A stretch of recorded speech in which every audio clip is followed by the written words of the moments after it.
The only cats killing wildlife.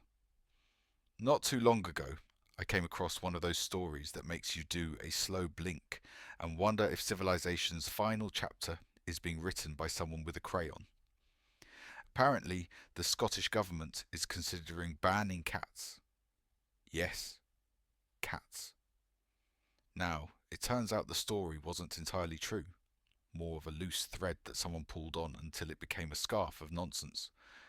But it was just plausible enough to ruffle a few feathers, mine included.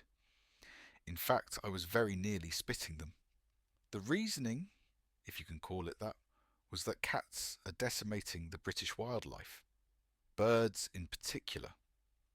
Suddenly, the nation's moggies were being painted as apex predators, roaming the land like lion prides with a vendetta against wrens.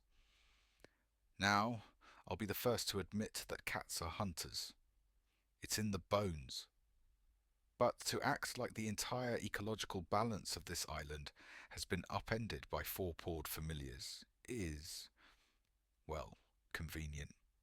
Cats have been here for centuries. They curled up by the hearths of wise women long before biodiversity was a buzzword.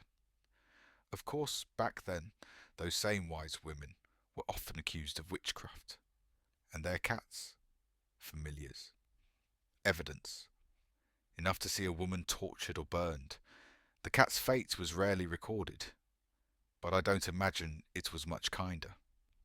And now, a few centuries on, it seems the whisperings haven't stopped. Only now it's not the devil they're accused of consorting with, it's ecological collapse. Meanwhile, and I do mean meanwhile, the developers are throwing nets over trees and hedgerows to stop birds from nesting. Can't have a blue tit interfering with profit margins after all. They tear out wild corridors and ancient boundaries like they're trimming a lawn, all in the name of housing targets. And then they hold up the cat like a magician's misdirection. Look, it's them, the cats. They're the ones killing the countryside. And somehow we forget to ask why the birds have nowhere left to nest in the first place. There are laws, of course, rules to protect the habitats. But with enough money, enough paperwork, and a few credit tokens shuffled between departments, those rules become very flexible indeed. You can buy your way out of responsibility, and someone, somewhere, will replant a shrub to make it all look green again. So no, it's not the cat that's the apex predator here. It's the fat cats. The sleek, black glass and steel kind. The ones that purr over margins, not mice. The ones that build, bulldoze, and buy a clean conscience with a tick box and a biodiversity offset. Red, my ginger explorer, is tethered. He walks gently through the world. He chases shadows and watches birds, but he does not kill. He lives, as we all should, in balance.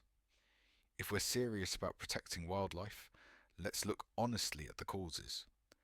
Let's not scapegoat the whiskers when the claw marks are clearly made by something far larger.